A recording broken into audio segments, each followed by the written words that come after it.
Yes, ma'am, we are good to go. Okay, Ankit, thank you.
We'll start in another minute.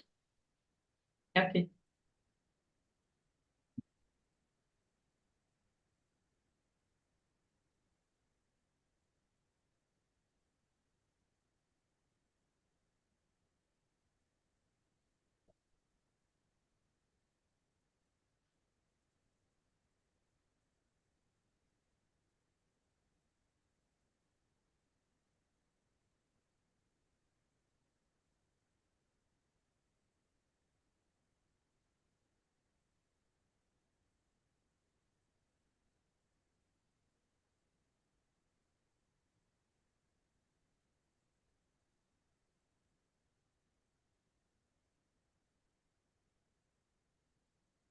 It's 3:05. We'll start now. Thanks for joining in, everyone. A very good afternoon. I am Shreya Damani, Senior Nutritionist at Good Monk. Welcome, everyone. Nice to see you all. We all have gathered here to hear from Dr. Soumya Bharani about a very important topic today, which is gut health across life stages. In today's webinar, we are also conducting a quiz round during the speaker's presentation. So please participate in quiz and top 3 winners who will enter the most correct answers and who will be the fastest will win Good Monk goodies. We'll be announcing the winner towards the end of the webinar. We will also do a Q&A session towards the end of the session. So please feel free to drop in your queries in the comment section. You will see a black colored comments button towards the right of the screen. So please drop in your comments over there. And would now welcome all the panelists who have joined us today. We have with us Dr. Sheila Krishnaswamy, ma'am, who is a renowned diet, nutrition, and wellness consultant with over 40 years of experience. She's a former president of IDA and also a part of Good Monk's Scientific Council panel. We have Ms. Isha Singh, who is head of nutrition at Superfoods Valley. She's an accomplished professional with 14 years of experience in delivering innovative solutions, scientific engagements, and creating value for businesses, not only in India, but also in Asia Pacific markets. We have Ms. Shalini Arvind, who's the co-convener of IDA Bangalore chapter. She's a registered dietitian and a certified diabetes educator with 20 years of experience. We also have with us Dr. Sandhya Singh, who is the convener of IDA Bangalore chapter. She has contributed a lot in the field of nutrition and dietetics. She is a PhD, HOD, and Chief Clinical Dietitian in Nutrition and Dietetics Department, Apollo Hospitals, Bangalore. She has over 22 years of experience in clinical nutrition and dietetics.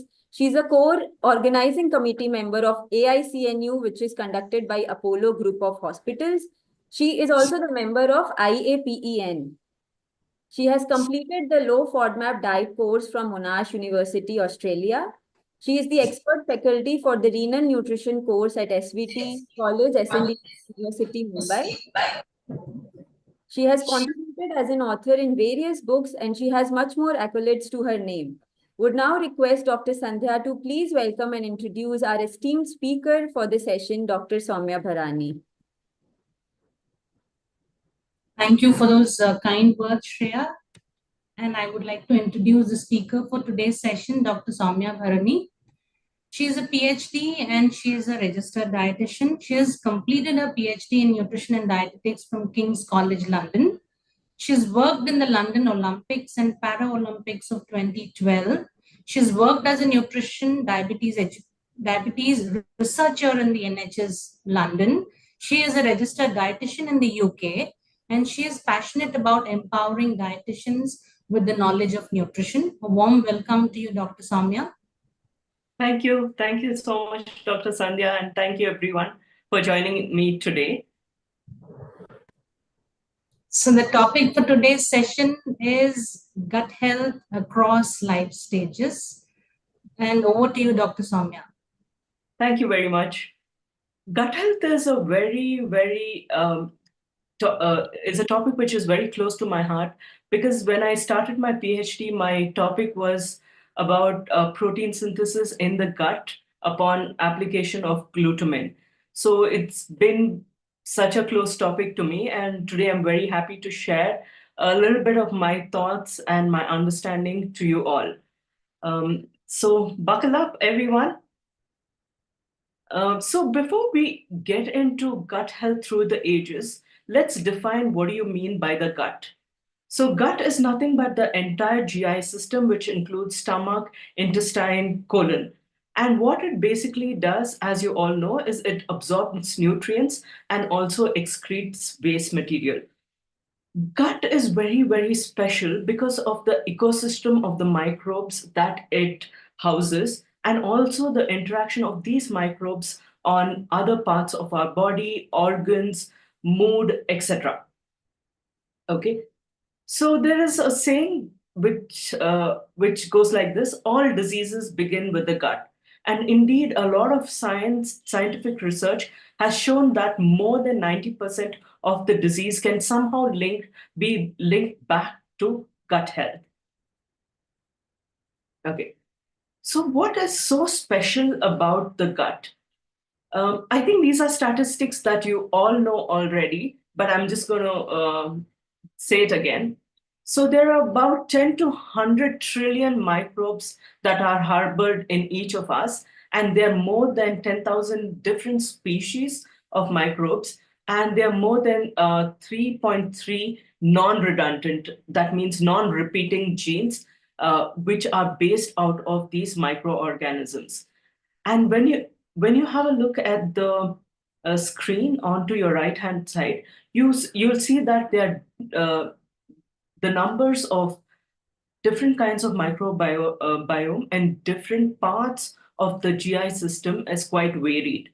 And as you can see in the colon and the appendix, it has the most amount of gut microflora, and the stomach has the least gut microflora. And also it has a lot of different species, which makes it interesting and also important to human life and health.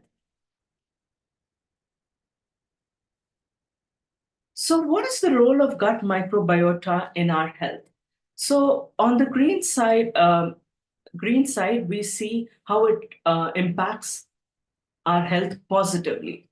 Okay, so when there's increased intake of dietary fiber, probiotic intake, what happens is there's a lot of short chain fatty acid production. And this short chain fatty acid, what it does is it actually is gives energy to the enterocytes, or the cells in the small intestine, which maintains the health of the small intestine. And with good diet and good dietary fiber intake, there are also a lot more antioxidants, which reduces inflammation. There is improved metabolism, lipid metabolism. There is greater insulin sensitivity, and there's a lot less risk of infections, because the gut is a hub of good immunity as well.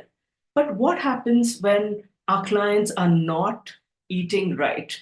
There's an altered pH in the gut, And if they're taking excessive proteins, that can also negatively impact the gut.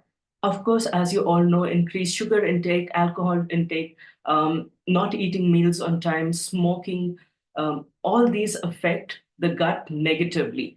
So when the diet is unhealthy, what happens is there's decreased short chain fatty acid production, which which does not help the gut to maintain its proper structure and function.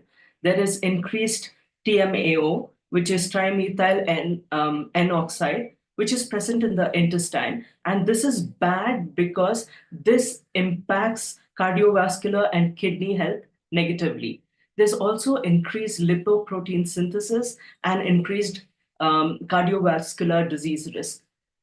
Because of bad diet, there's also increased inflammation. And as you all know, inflammation is the root cause for a lot of diseases, such as cardiovascular diseases, diabetes, even autoimmune diseases. Bad gut also has an impact on the brain, and there are lots of research suggesting that it could also lead to cognitive decline. And of course, you know that an unhealthy gut results in insulin resistance and also increased risk of GI symptoms such as diarrhea, constipation, IBS, Crohn's, etc. Okay. So why am I doing this thing on gut health through the ages? What is so different?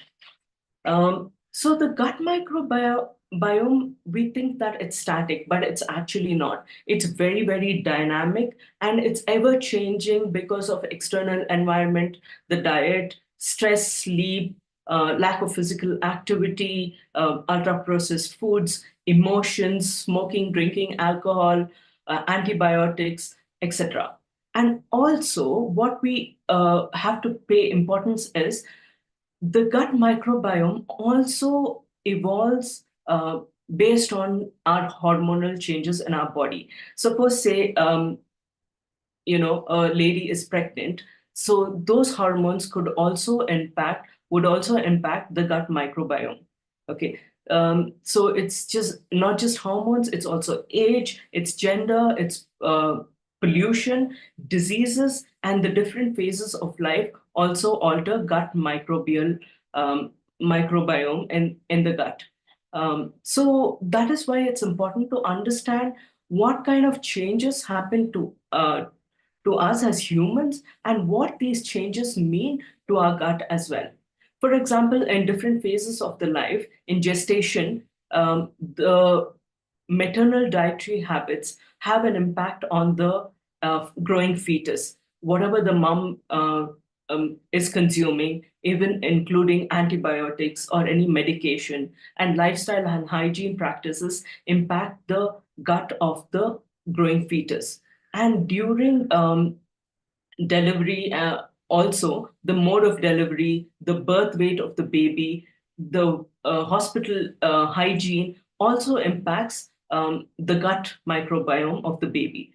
And during infancy, the type of formula that is being fed, whether the baby is fed through breast milk, whether the baby is surrounded by pets, how much hygiene is maintained in the house, and the mode of feeding, all these impact the gut microbiota. And as we progress towards puberty or adolescence, there are a lot of different things which impact the gut. It could be childhood illnesses, it could be food allergies, malnutrition, hygiene, and also where they are born and brought up, and also proximity with siblings also impacts gut health. So during adulthood, again, different factors affect the gut, like prebiotic consumption, diet, lifestyle, whether they are sedentary workers, sleep, pregnancy, physical activity, emotional well-being, social life, all these impact the gut.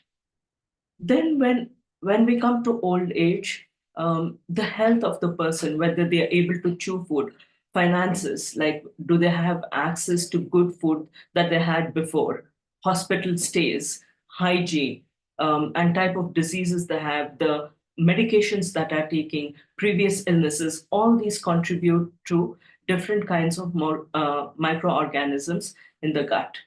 And as you can see, the red rectangular boxes are firmicutes. These are the bad bacteria, and usually there's some of it in the gut. But as you can see, during babyhood, there's very little. But as things progress, during old age, there's a lot more percentage of the firmicutes as we progress. So one of the intentions of this webinar is also to make sure during all phases of life, we have a healthier gut microbiome diversity and more amount of good bacteria in the gut, and see how we can introduce dietary changes which promote good health, good gut health among our clients. Okay. So with infancy, how it all starts. So when a baby is born, the gut is pretty sterile. Okay. So as you all know, babies which are born with through C-section, and when you compare it to babies who are born vaginally, babies who are born vaginally have a much broader range of gut microbiome. They also have a lot more healthier gut bacteria as well. Other influences, other things which influence the baby's gut microbiome is gestational age, how quickly they're breastfed and for how long they're breastfed, and what supplements, what formulas they're fed with, other formulas made at home or they're store-bought.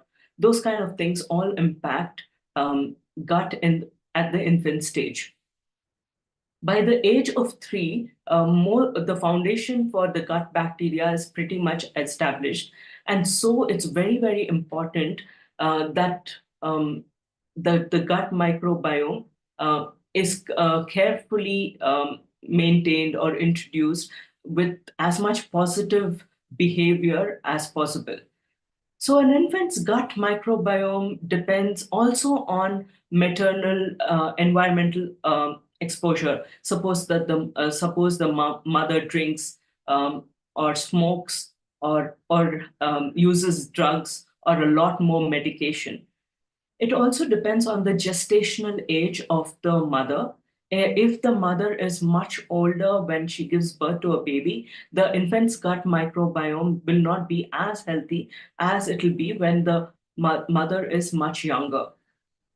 So maternal vaginal microbiota also plays an important role in the microbiota of the baby as well.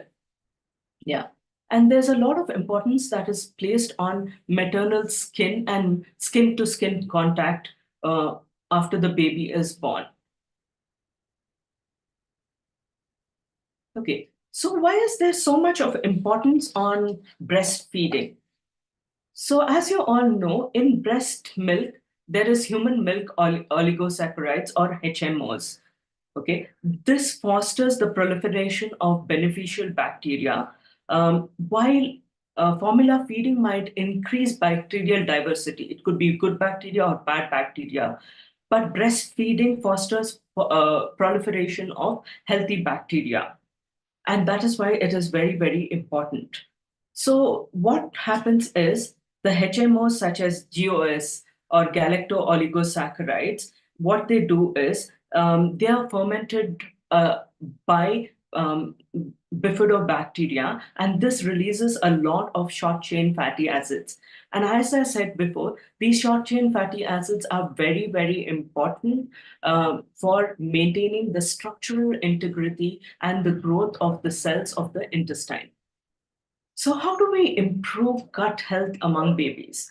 Of course, we start before the baby is born, making sure that the maternal diet during pregnancy and lactation is good, making sure that the baby is breastfed as much as possible, and And if breastfeeding is not possible, we could look at alternatives for the mother, such as getting milk from milk banks, and also starting formula feed or supplementary feeding at the right age, and not trying to feed the baby very, very early. Okay. Also, trying to get make the baby have a bath only after 12 hours after the baby is born. If the baby is given a bath and it's removed of some of the vaginal microorganisms, that could also negatively affect the gut of the baby. And skin to skin contact is very, very important for the baby to improve gut health. Okay. So during pregnancy, what are the beneficial things that you could ask your clients to do to improve their child's gut health? So the first thing is increased fruits and vegetable intake and decreased processed meat, foods rich in high fat or deep fried foods. We are not sure about the effect of vitamin D supplementation on gut health or salmon consumption as well. During infancy, it's very important for the mother to breastfeed as much as possible, and also increase consumption of FOS and GOS. I will go into this in a little bit more detail in the coming few slides. The detrimental effect could be formula feeding and feeding supplementary food at a very young age. As a toddler, how we can improve gut health is by diversifying solid food introduction, giving them a wide variety of solid foods, and start weaning only at 4 to 6 months. And also make sure that there's a lot of variety in that the toddler is given. So this is a lot of nutritional intervention. But when we look at other scientific progress, we can also see that there's a lot of things that is happening which can also introduce gut microbiome in infants. Okay, so the new frontiers are vaginal seeding. So the newborn, which is born by C-section especially, what the doctors usually do is they take the microorganisms from the vagina and swab it on the baby as soon as the baby is born. Okay, so whatever microorganisms it would get through a vaginal delivery, the doctors are trying to mimic that with this vaginal seeding. Another thing is to actually give probiotics to the baby, but this is quite controversial as we don't know how this will impact the baby. There's some research for it and saying it's quite safe when you do it properly and try to remove the sensitive probiotics which can introduce gut dysbiosis in the baby. But there are a lot more research papers which suggest that probiotic introduction to the baby might not be healthy at all, because the baby is just too sensitive to handle probiotic from another source. Okay, there's another thing called maternal FMT, which is fecal microbial transport. So what I think this is something that all of you already know and heard and have heard. So fecal microbiota transfer, what they do is they collect the microbiome from the fecus of the mother and then dilute it, and in some cases also remove the unhealthy bacteria and then mix it with the breast milk and feed it to the child. This usually happens with children with who are born through C-section. Of course, a lot of people are not convinced by this. Research is also has not arrived on a consensus whether this is healthy or not, but this is still being done in different parts of the world. Another therapy is phage therapy. or microphage therapy, what happens is a virus infects the bacteria, and then this bacteria is usually healthy, and then these bacteria are introduced into the baby through breast milk, through collection of breast milk, and adding these phages into that, and feeding the baby orally. Again, there is a risk of this becoming dangerous to the baby's health. Okay. So because of all these reasons, nutritional intervention seems the easiest, safest, and the cheapest way to increase gut microbiota balance in infants. Okay. So the next thing which I'm going to talk about is microbiome, and how do we increase gut microbiome in children. Of course, by adding prebiotics, probiotics in infants, and symbiotics. So symbiotics are a combination of prebiotics and probiotics, and they enhance, they are dietary components that enhance the growth of microorganisms. So basically, the FOS, the GOS, and the ZOS, and the inulin have a lot of symbiotic activity, especially if they're coupled with probiotics as well. So FOS, or fructooligosaccharides, they are present in a lot of foods such as garlic, onions, leeks, asparagus, blue algae, and chicory root. So chicory root, as you know, that chicory is also added in small amounts in coffee powder. But this chicory root can also be cooked and eaten like potatoes, and it can be also grooved and also consumed as a drink. Next is GOS, which is galacto-oligosaccharide. What this does in infants and indeed in adults as well is it reduces stress, which is induced by the gastrointestinal tract, and also improves immunity. So GOS is present in a lot of foods such as dairy products, beans, root vegetables, etc. Next, we go to ZOS, which is xylo-oligosaccharides. These are present in bamboo shoots, milk, honey, rice porridge, etc. And of course, you know that children, very young infants, are not usually given honey because of the risk of contamination. But infants over the age of 1 can be given honey to increase ZOS in their gut. Another thing which is also a symbiotic is inulin, which is present in onion, garlic, chicory root, Jerusalem artichoke, etc. So also added like the research papers from which I've taken this information, and Shreya is going to share this whole PPT with you, and you can look into more information if you'd like. Okay. After infancy comes teenagehood. Yeah.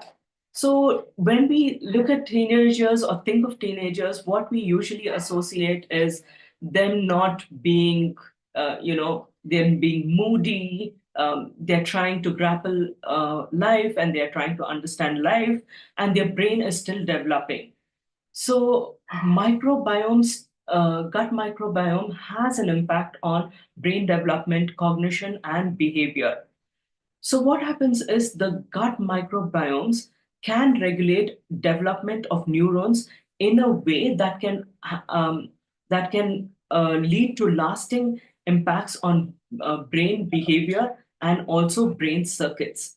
Okay, so gut microbiomes are very important in making biochemicals like serotonin that actively stimulate neuronal activity or the activity of the nerve. And as teenagers, it's very important to have good serotonin levels. Otherwise, teenagers tend to become cranky. They also tend to have mood swings, etc. So the gut microbiome plays an essential role in keeping the brains working in prime condition and freeing up nutrients from the food, because the gut takes up about 20% of all the calorie demands of our body. Although it weighs only 2% of our body weight, it still consumes an amazing amount of calories.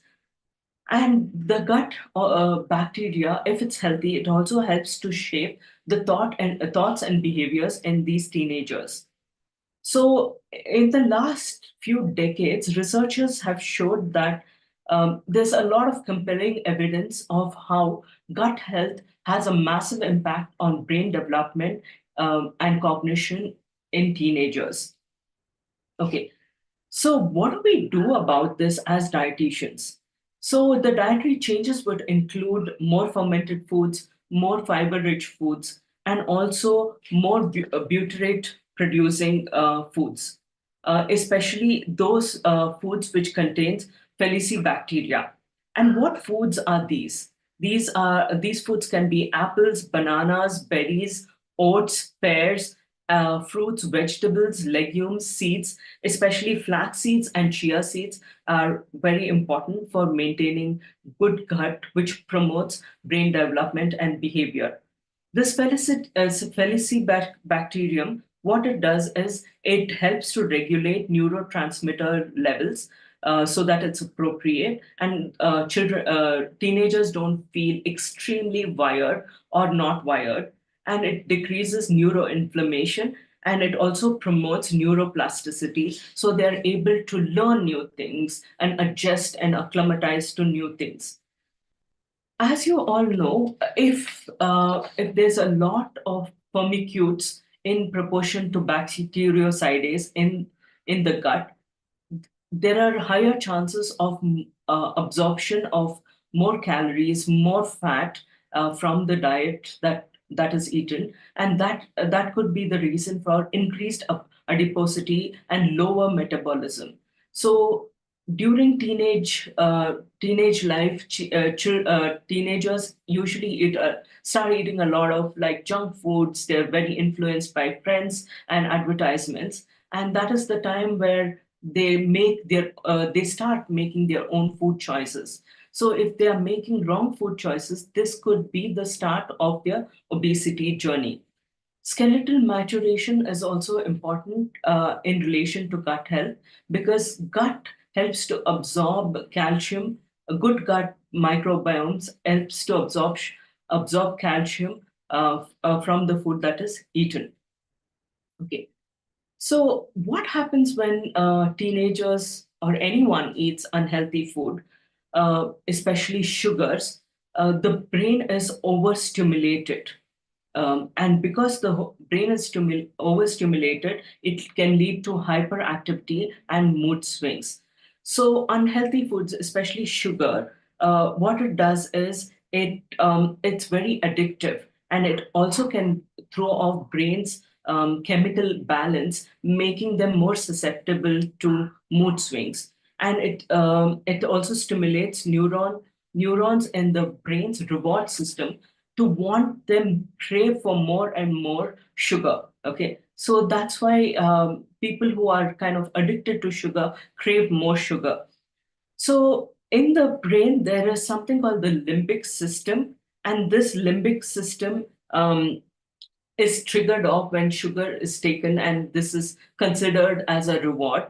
And this processes emotions as well, emotions that are associated with fear and anxiety. So, although kids might feel very, very good when they eat sugar, after a period of time, they feel more uneasy, restless, anxious, etc.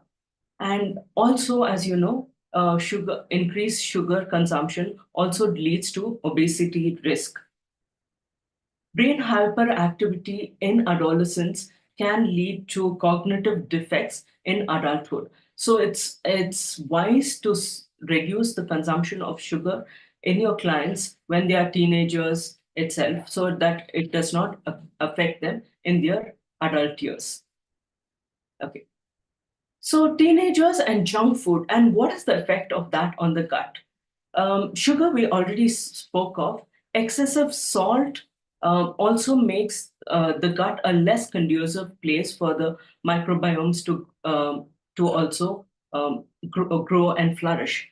Maida, which is stripped of um, fiber, also reduces the amount of fiber that is available for the microorganisms to grow and to get sustenance. So with junk food, what happens is there's reduced microbiome diversity because there are less different types of microorganisms.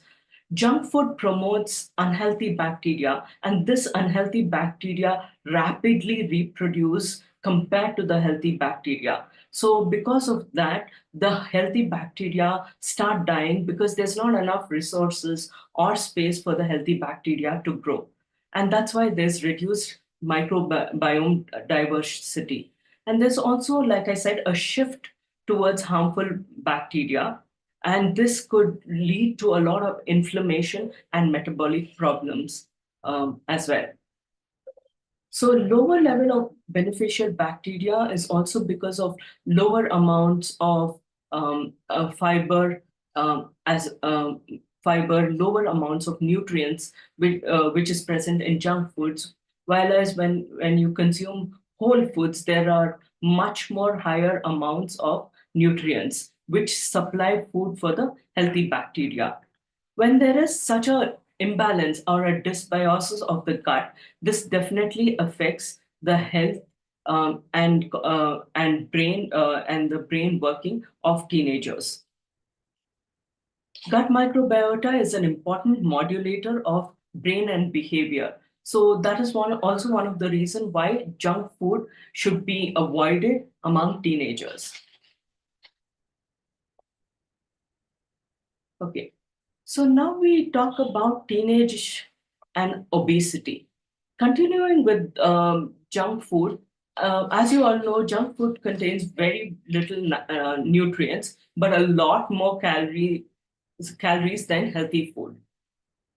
And because of that,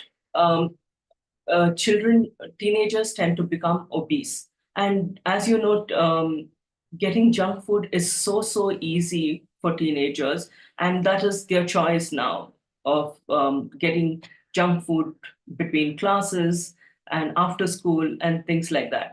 So what happens when teenagers eat a lot of junk food is there's a lot more inflammation, and the gut barrier is not very strong, and also there's immune cell activation as well.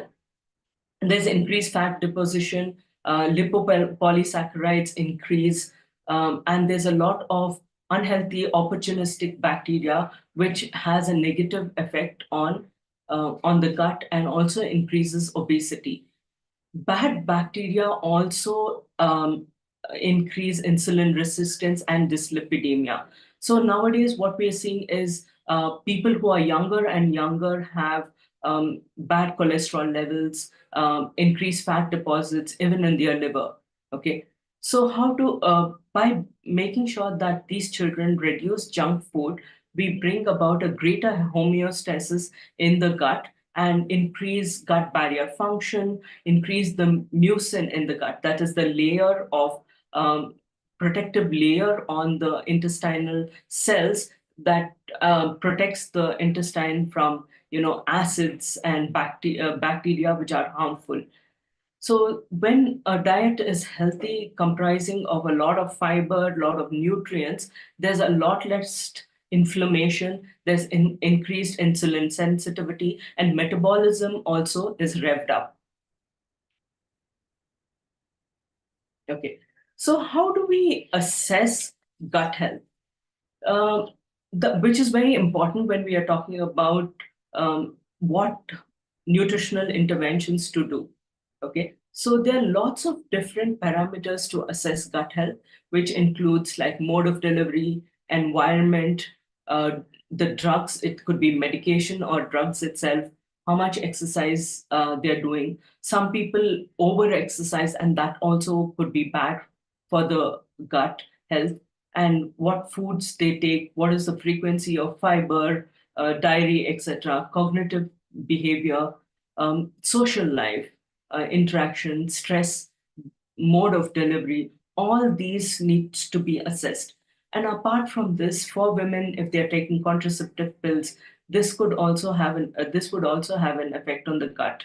And use of plastic containers, um, all these things, and previous diagnosis, their health conditions, and signs and symptoms that they presently have. All this should be in the assessment parameters when you assess your clients for what gut problems they would have. Okay.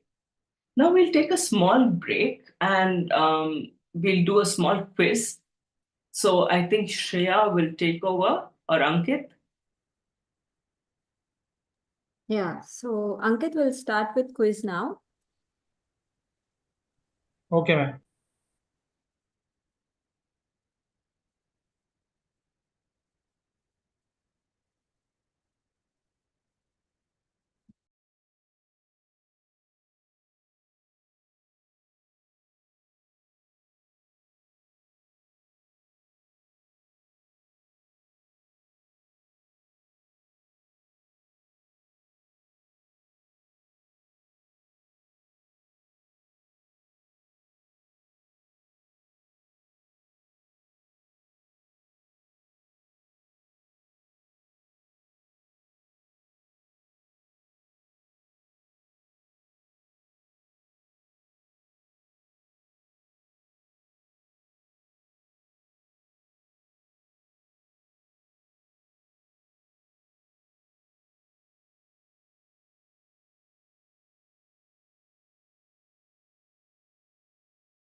Yeah, so first question is there. Would request people to submit their answer. Question is, what is the meaning of the term eubiosis?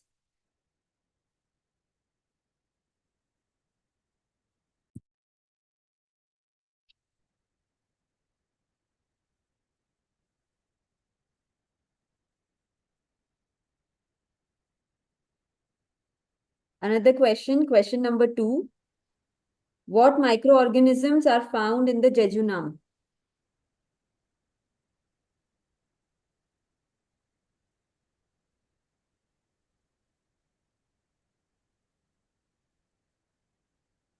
If you're not able to see the questions in your right, would request you to minimize your screen. The questions will appear on the right side of the screen.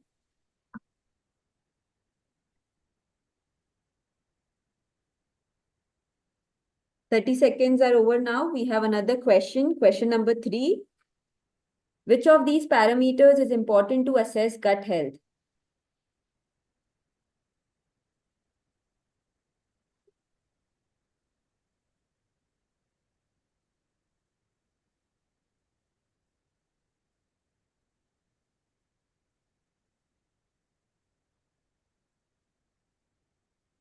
Another 5 seconds. Punch in your answer fast.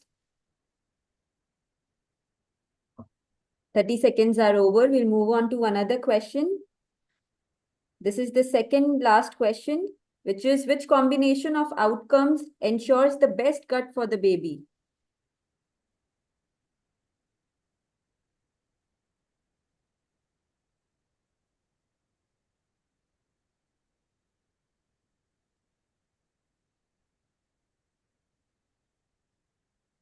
Ten seconds left.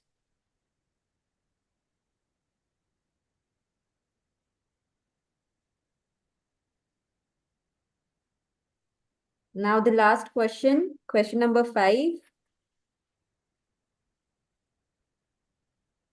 Why are short chain fatty acids important?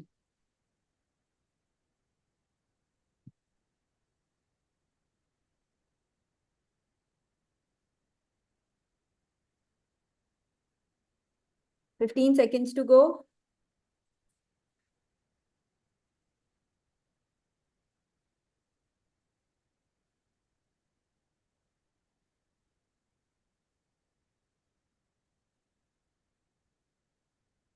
Done. Thank you everyone for participating and punching in your answers. We'll be announcing the prize winners, top 3 winners, who have given the most correct answers and who have done it fastest towards the end of the session. Thank you. Hand it over to Dr. Soumya now. All the best for your quiz results. Okay, now we go on to adulthood. And we speak about the gut-brain axis. So all of you know that what happens in the gut does not stay in the gut. It reaches all other parts of our body and it affects a lot of other things. But first, let's look at how stress affects the gut. It affects the gut by different ways, and that shows clearly in our digestive system. There is, some kind of diarrhea, constipation. Some people get a lot of acidity when they are stressed. That is because of the gut-brain axis. The gut communicates with the brain, and the brain communicates with the gut. If there is any danger, or the gut also is a hotbed of neurons. So that also sends a lot of messages to the brain. Okay. So how stress affects the gut is it could affect it by reducing enzyme production, by reducing the amount of healthy bacteria, by not supporting good by increasing leaky gut, by having an imbalanced gut bacteria, and by reducing gut motility, or the movement of the small intestine, which moves the food along the whole intestine. There could also be a lot of gut issues like IBS, constipation, irritability, etc. They could also be seen as increased, pain in the stomach, in the gut, etc. A lot of different hormones and enzymes depend on the gut microbial information to produce, gastric juice, etc. And during stress, this might be oversecreted or undersecreted as well. So there are lots of different pathways which are involved in maintaining a good health, which includes the immune system, the neuroendocrine system, the enteric nervous system, the circulatory system, and also the vagus nerve. The vagus nerve is a long nerve which runs through the spine, and it controls a lot of different things, especially it is very sensitive to stress. And this feeds the gut information when you are stressed. Okay. So when a person is stressed, a lot of hormones and neuroactive chemicals are secreted differently. They are usually over-secreted or under-secreted. And also when a person is stressed, the microbes in the gut also produce different metabolites which might not be healthy. Okay, so that will lead to a lot of other diseases, not just digestive issues, but also other diseases such as anxiety, stress, depression, etc. So let us look a little bit more clearly as to what happens. Okay, if you look at the picture on the left-hand side, you can see that in the initial phase, there's the healthy small intestine. So the epithelial cells is healthy and they're all close to each other. So there's no way that any of the contents of the gut is leaking. Okay, and there is a thick layer of mucin, which is a protective layer, which protects the epithelium from any acid that might be present in the food, or any bad bacteria from attacking the epithelial cells itself.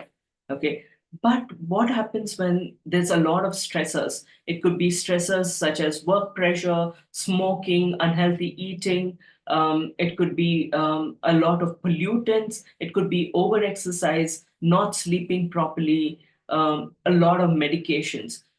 When that happens, there's a lot of dysbiosis or disruption in the gut microbiome, and that will lead to a lot of different functional changes in the gut. So if you look at the second half of this left-hand side picture, where there's dysbiosis in red, you can also see that there are gaps between the epithelial cells, which makes the gut leaky. Okay, so the contents of the lumen or the small intestine goes from the small intestine directly into the blood. And unfortunately, a lot of harmful bacteria could leak out from the lumen directly into the blood, giving rise to a lot of infections and even diseases. And when there is gut dysbiosis, as you can see in this picture, the protective layer of or the mucin is not there, or it's barely there. Okay, so that exposes the epithelium to a lot of attack from the environment in the lumen. It could be bacteria, it could be the food, it could be the acids, it could be the hormones present in the lumen as well. Okay, so that is how stress affects the gut. So when a person is not stressed, the gut is more likely to be healthy. When a person is less stressed, the gut is less likely to be healthy, and there's more chances of leaky gut, etc. Okay. Uh, so, what do we need to do to prevent the leaky gut? As you all know, short chain fatty acids are very important for providing energy to these enterocytes or cells of the small intestine. So, short chain fatty acids are formed when dietary fiber is fermented anaerobically or without the presence of air in the colon. So, there are different types, sources of short chain fatty acids. As you all know, acetate, propionate, and butyrate are the most common. So, in terms of nutritional intervention, what do we need to do? So, acetate is present in apple cider vinegar and in kombucha. Propionate is present in oats, eggs, and in sourdough. And butyrate is present, as you all know, in ghee, butter, and also raw milk kefir. Okay, so consumption of this helps to reduce dysbiosis and promotes a healthy gut. Yeah. Also, healthy fat sources also improve um, leaky gut. So these sources could be fish, plant oils, and nuts. So glutamine supplementation is also very important if there is leaky gut and dysbiosis, because glutamine is one of those important nutrients which promote good health, gut health, and structure. Sorry.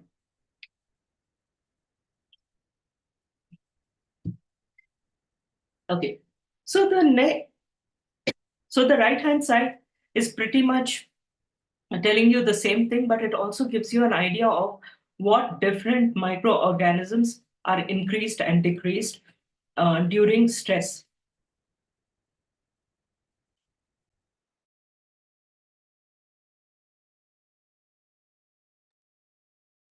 So during stress, what happens is there's a lot of inflammatory processes. Sorry, I just need to take a break and drink some water.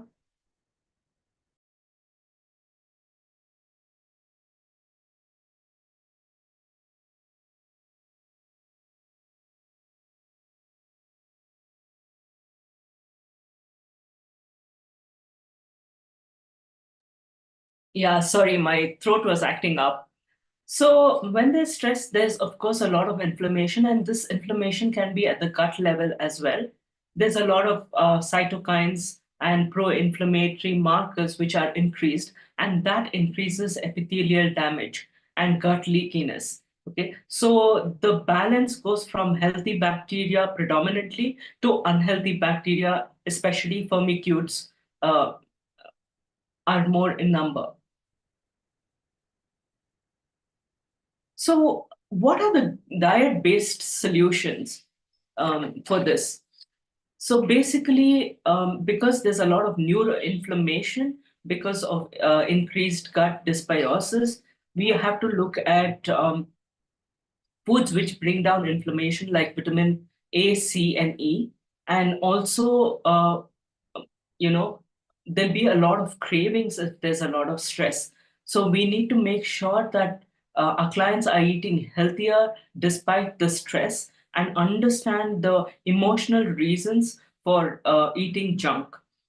So, in terms of constipation and diarrhea as well, for constipation, make sure that a lot more fiber is included in the gut, so that there's less constipation and also increase the amount of water that is taken.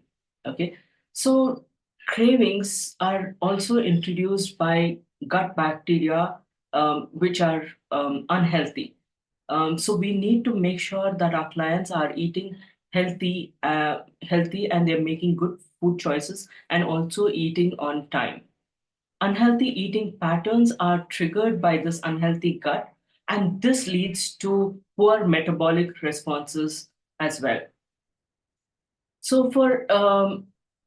we talked a lot of different strategies on how to prevent leaky gut by introducing like short chain fatty acids, prebiotics, and also probiotics. So, gut health is also influenced by sedentary life. So, when a person has a sedentary life, there's a lot more gut biota disturbance. But with physical activity and movement, there's all increased gut microbial diversities. And there's a lot less firmicutes present in the gut, and there's improved lipid metabolism.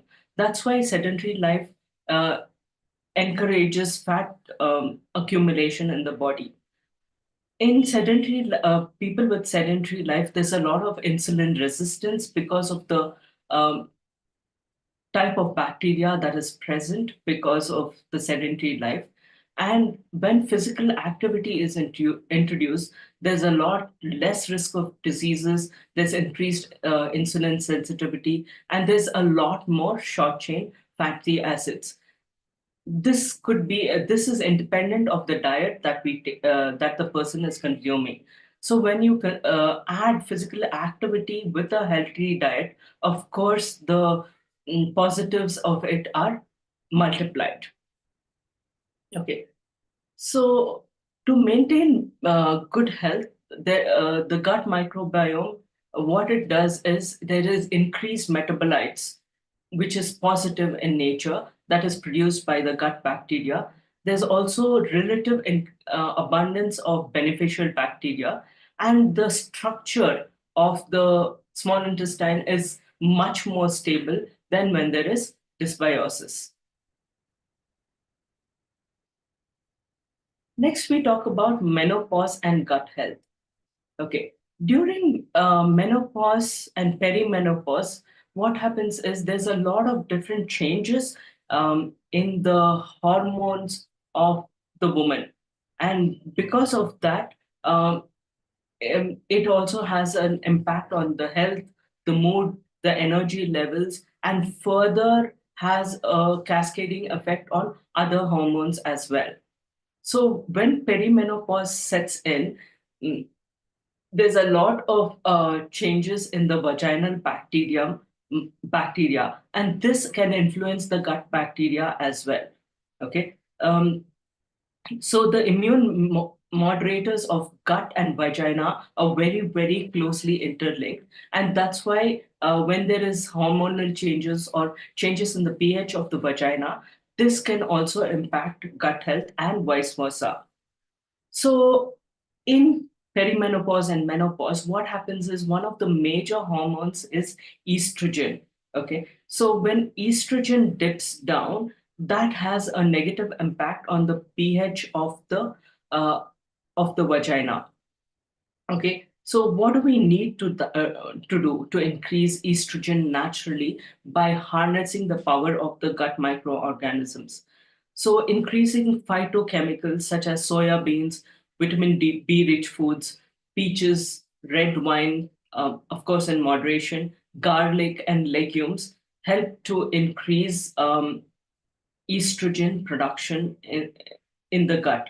A lot of these hormones are present in the gut, and low estrogen can cause reduced stomach acid, and low progesterone can lead to lower gut motility.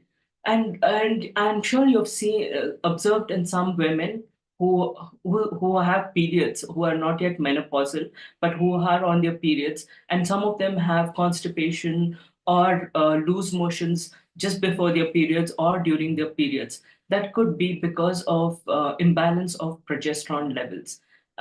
Too much of progesterone leads to higher gut motility, which leads to diarrhea, and less progesterone leads to slower gut motility.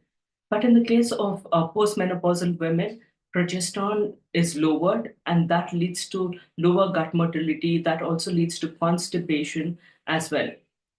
With menopause, also what happens is testosterone levels are declining, and that affects the gut, the strength of the gut as well.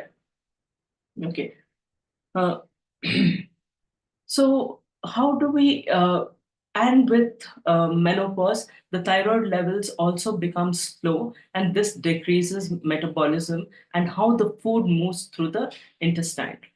Menopause is a time when women are, they don't find a lot of support through healthcare professionals or through their own peers. And a lot of women face a lot of menopausal symptoms, which can sometimes seem overwhelming. And because of this, they might feel stressed and increase their cortisol levels. And this increase in cortisol level again has disturbances on their digestive tract. So, decreasing cortisol levels by measuring cortisol levels both in the morning and in the evening, and providing anti-inflammatory foods and Mediterranean diet is very important to bring down cortisol levels.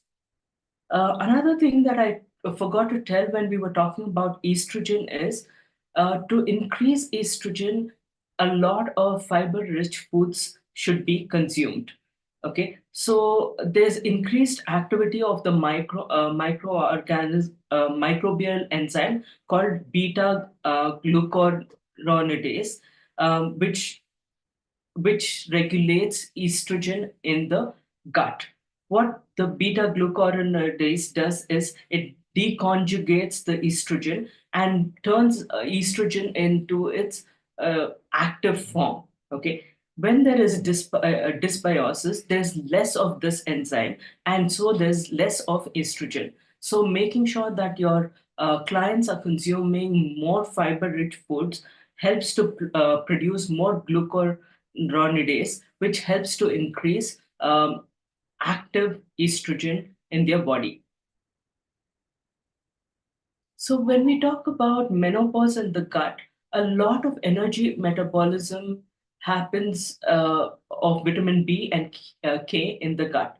And one of the most important thing that menopausal women complain is their lowered energy levels, and it seems very unexplainable to them. So just making sure that they are having enough vitamin B and K in their diet is a good start. And estrogen, when it dips down, it causes a lot of other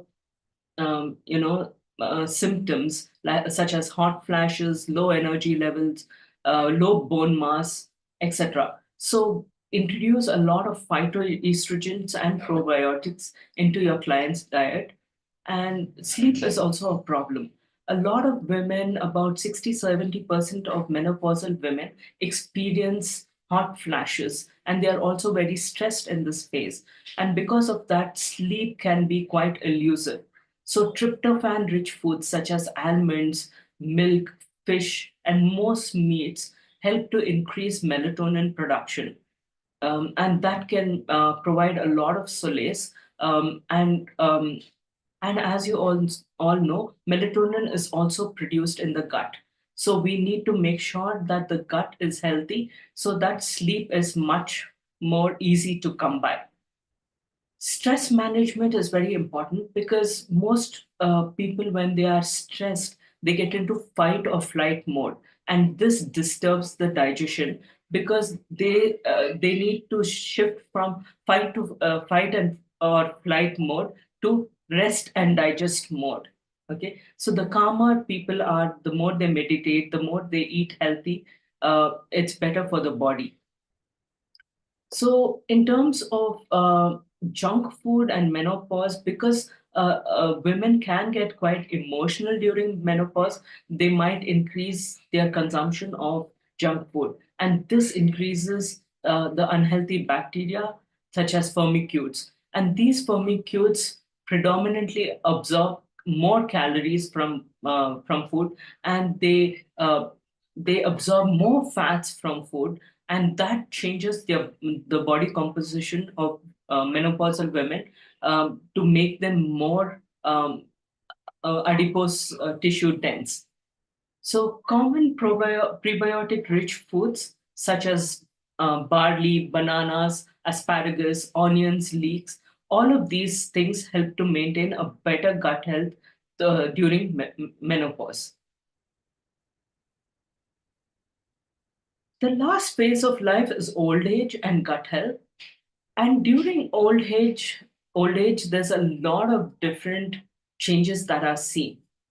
Okay, so the um, gut is not able to absorb as many nutrients as it was during adulthood, because the structure and function of the cells of the intestine is diminished. It is not as healthy as before. There's a lot more inflammation generally in the gut, and there's an increased number of bad bacteria in the gut. There's also a lot of thinning of the mucus, and mostly a lot of older adults don't eat a lot of food because they have decreased hunger because of various reasons. It could be because of mouth dryness, it could be for financial reasons, or because the saliva is not produced enough, because they're not strong enough to cook or chew, or they might have dentures. Okay, all this leads to lower consumption of food and indeed nutrients. So that has an impact on maintaining the mucus of the gut as well. Okay, if there's an impact on the mucus, that leaves them more susceptible to leaky gut and infections. So there's a loss of gut barrier as well, and also a loss of immunity. Living conditions can impact the gut health of older adults when there's a change in where they stay. Usually, older adults go and start living with their children, or they start living in old age homes, or they start moving from the city into their hometowns and things like that. And this could also impact their mood, their accessibility to food, and the time they take to adjust. And because of their old age, they also might reduce exercising, which, as we spoke about, has a detrimental effect on gut health. People in their old age also have decreased pepsin, lipase, all those GI enzymes, which make them less able to digest food.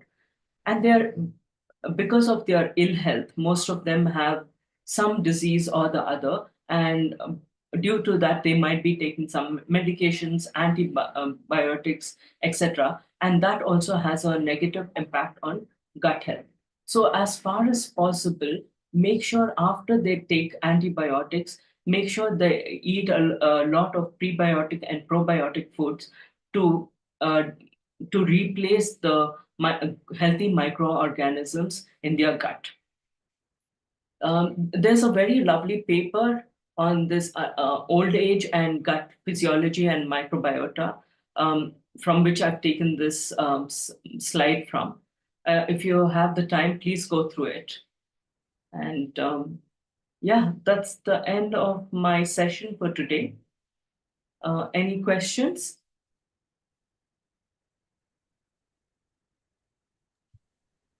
There are a few questions, ma'am. We'll do that in the Q&A round if that's okay. Yeah, sure. Thank you. Handing it over to Shalini ma'am. Okay. to please Thank you sum- so much. Yeah. Yeah. Thank you so much, Shreya. And thanks to Dr. Soumya Bharani. She was so very calm, composed, and took us through all the slides in such a slow and well explained manner that I think everyone would have got most of the points. But I'll try to do justice to the work which I've been told. I'll try to summarize how much I can. So she has told all. I'll try to pick up what are the interesting facts of all the talks she has spoken about. So the first very prominent sentence was all the diseases does begin back from the gut, and most of us agree with that. And more than 90% of disease can be traced back to the gut. And it was an interesting fact to know that around 3.3 million round repeating genes are there in our gut, and we would never know about that, right? And she took us through about the dynamic nature of the gut and what are the different factors which can affect the gut microbiome and our gut health. So of course we know hormones can hormones can alter our gut microbiome, and there are other factors like food allergies, malnutrition, and physical activity, our social life, how much we gel with people, how much we interact, and our emotional health. All these factors do cause an impact on our gut microbiome. And as we age from our toddler age to teenager, there's an increase in the firmicutes, which is present in our gut. It increases as we age as well. And the other factors which she threw the light upon was one, we know that vaginal delivery, we know that the babies who are born in a natural way, that is from the natural normal delivery or the vaginal delivery, have a much better gut because they go through that passage of vagina. So they do have that on the baby surface, they have those all the bacteria that the mother will have in her vagina, correct? So other than that, the gestational age and how long the baby has been breastfed, these also determine the gut microbiome of the baby. And how long the baby is breastfed, that also is important because breastfeeds will have, the breast milk has HMOs, which has oligosaccharides, and it releases short chain fatty acids, and that helps in our gut health. And one interesting thing that I got to know that babies should be given bath only after 12 hours of birth so that we can maintain this the gut microbiome which the baby would have got from the mother. And the mother should be encouraged for more and more skin to skin touch so that the the surface, the bacteria which is there at the surface of the skin helps in increasing the probiotic count or the gut microbiome of the baby as well. I hope I got it right. And also about how the mother's diet was during her pregnancy obviously affect the gut microbiota of the baby also. And we must expose the toddler to as many different types of food as possible. So greater the diverse the food we give to the baby, the better will be the gut health of the baby. And something new about vaginal seeding, that there's a new technique. Apart from the dietetic intervention, there are other factors also which she threw the light upon. One was about vaginal seeding, like where they take the swab from the vagina and they smear it on the baby's skin. So it helps as if it mimics the vaginal delivery. So that's one new thing which we got to know. And yeah, the probiotic introduction to the baby is something which is controversial, where where still the consensus are not taken. And also something new was about fecal microbiota transfer, where the feces from the mother is taken, bad bacteria is removed, and that is diluted and fed to the baby through the breastfeed. I mean, the expressed breastfeed, I think it's mixed with these diluted, cleaned fecal matter and is fed to the baby. Again, this is under controversy, so I mean, few people would not agree with this. And there was information on microphage therapy. Then we come to the next stage about how to increase microbiome in children. So how do we increase the fructose oligosaccharides, galacto-oligosaccharides, and xylo-oligosaccharides, and inulin, because I mean, I will not go into details of the sources, but because these things will help ultimately in the better gut quality of toddler. Then coming to teenagers, we know how eating habits of teenagers are. So having a good microbiome will help in increasing their cognition, serotonin production. It will influence their thoughts and behavior as well. So it's a very, very important point to take back home.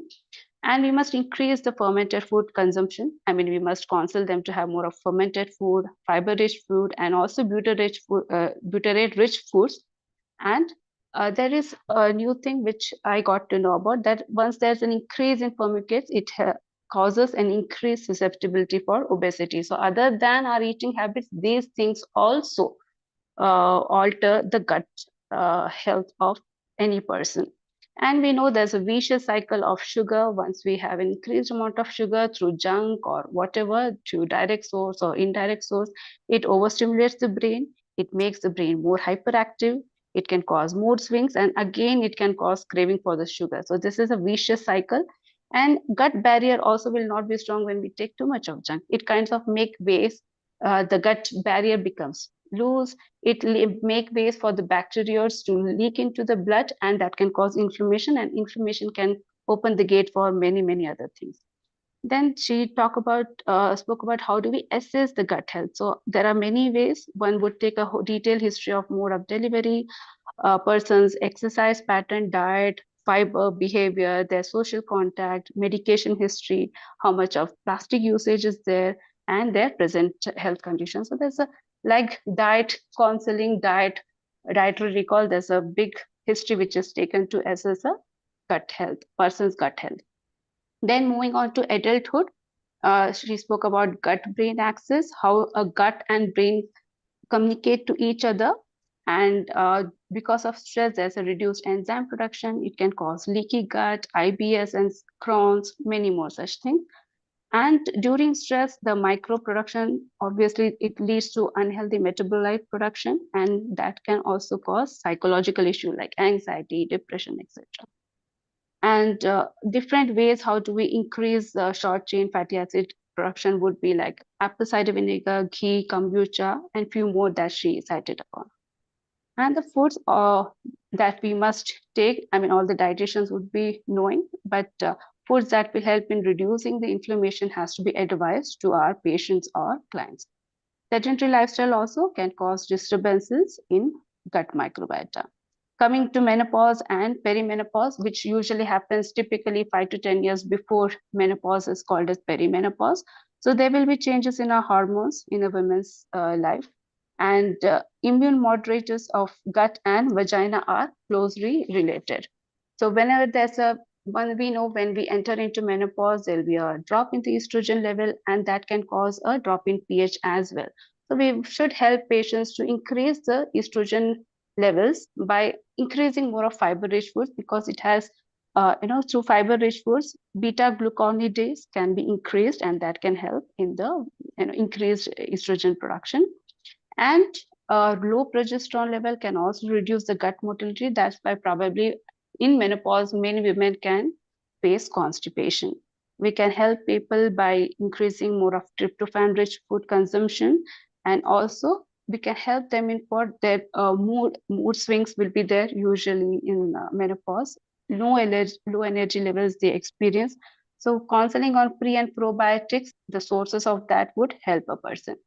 Then in old age, there will be increase. There are different factors for and reasons for an increased inflammation, and that can cause increased gateway for bad bacteria also. And there's a thinning out of mucus because of the old age, and that can give way to leaky gut as well. So there'll be a production of low production of digestive juices, and there are so many medications which can cause an interference with their gut health also. So unnecessary overusage of antibiotics definitely has to be discouraged. It has to happen through a doctor's prescription, Obviously, not unlike these days, which happens like you go to the chemist, give a prescription, and take some antibiotics. It should not be. As much as possible, we have to wait for the symptoms to subside. If not, then go and ask. And if the doctor deems it important, then he will prescribe antibiotics. And along with that, course of antibiotics, prebiotics, and probiotics also has to be taken so that we restore back our gut microbiome. I hope I have covered the points.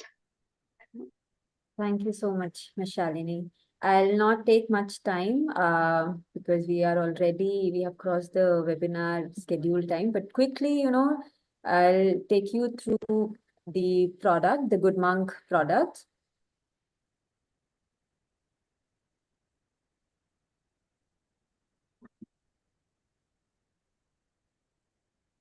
Yeah, so these are the hero products of Good Monk, that is Good Monk Family Nutrition Mix and Healthy 50 Plus.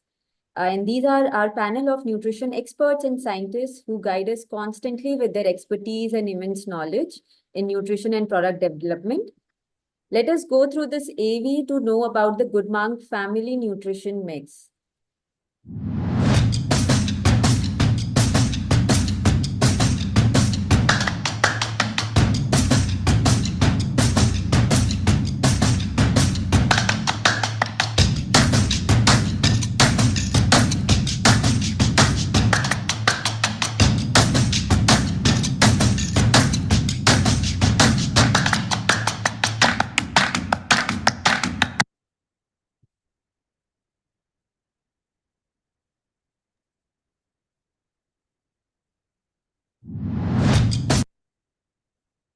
That was about Family Nutrition Mix. We are proud to say that Good Monk Family Nutrition Mix is clinically proven to improve gut health, energy levels, and immunity. This is basis the clinical survey which was conducted among 72 people for 120 days by an external clinical research organization. I will be sharing the results over WhatsApp with all the participants just in interest of time. Quickly through another product of ours, which is Good Monk Healthy 50 Plus. Let us now know about Good Monk Healthy 50 Plus.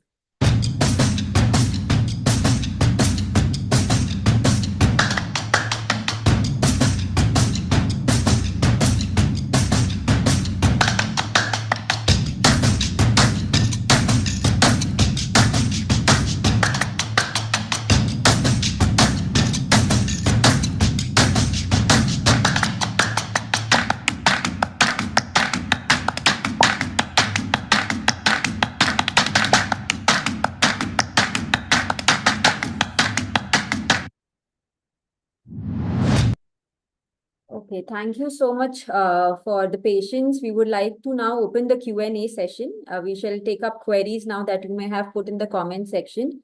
Also, just wanted to inform that we'll also be sharing the PPT as Soumya ma'am mentioned, and we'll also share the cheat sheet for quiz answers in the upcoming week.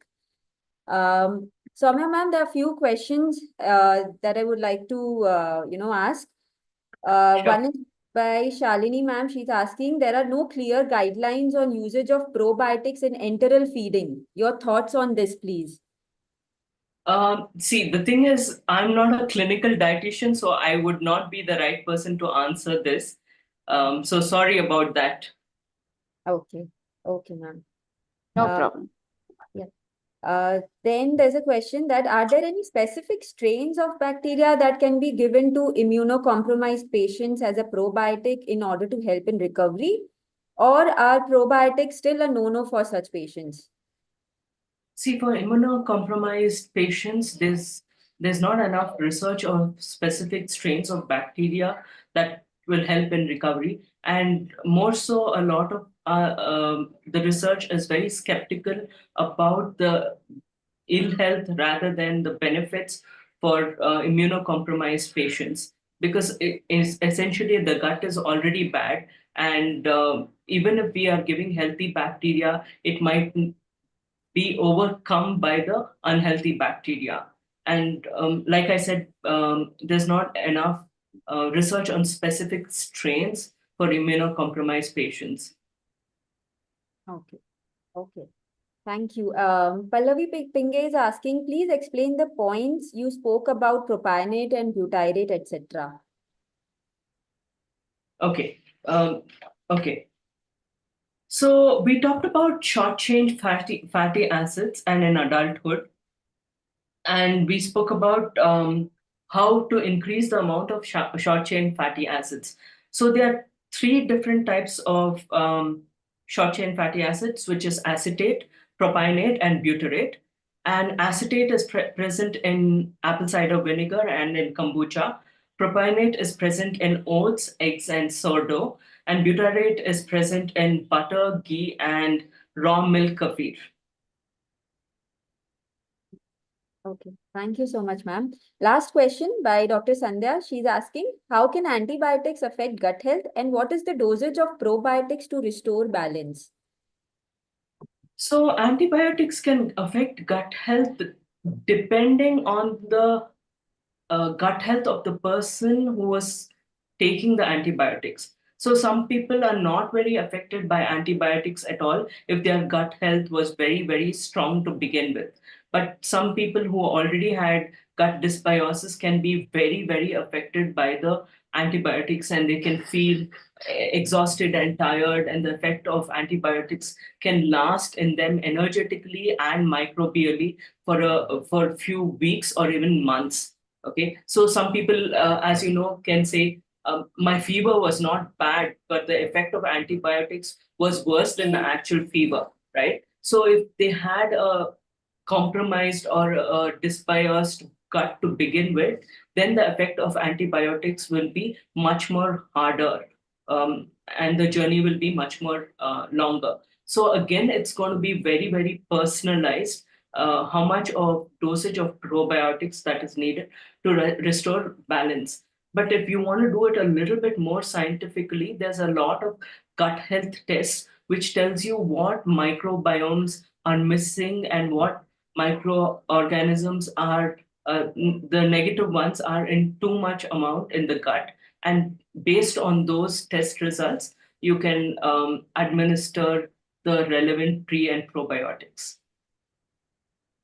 Okay, okay. Thank you so much, Soumya ma'am, for Thank you so much, Dr. Soumya. yeah. Thank you. It's time to announce the winner of our quiz round. So top three winners are Prashanthi Reddy, Rohini Prasad, and Sudeshna Das. So congratulations, all three of you. Will be reaching out to you shortly.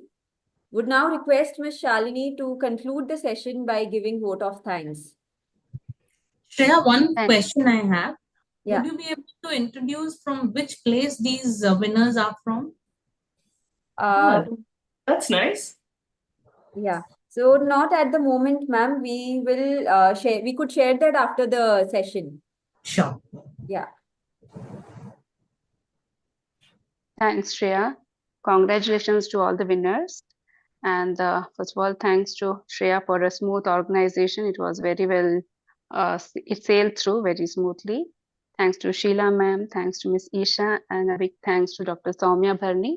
As I already told, it was a very, very detailed session. Very easily, you could cover all the points, and it was quite clear for everyone. It could be a fresher or anyone. It was very, very clear, and you touched upon all the points very well.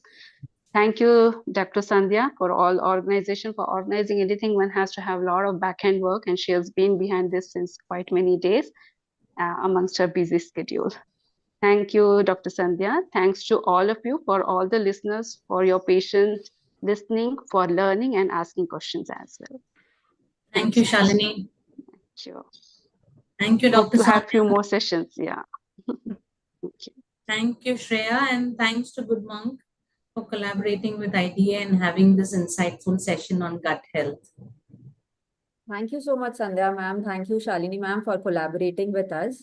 And thanks, Dr. Soumya, for your wonderful presentation. There were a lot of wonderful insights in it. Got a lot to learn. Thank you, Sheila ma'am, for joining us today as a panelist. And thank you, Ms. Isha, for joining us.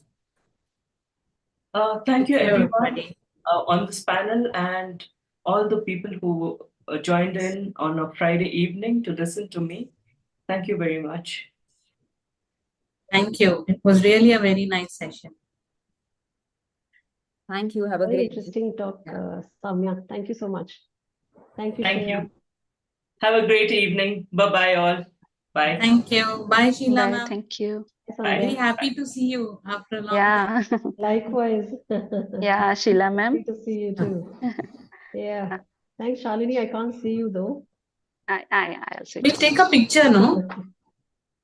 Yeah, I'll take. It was a very concise way of, explaining all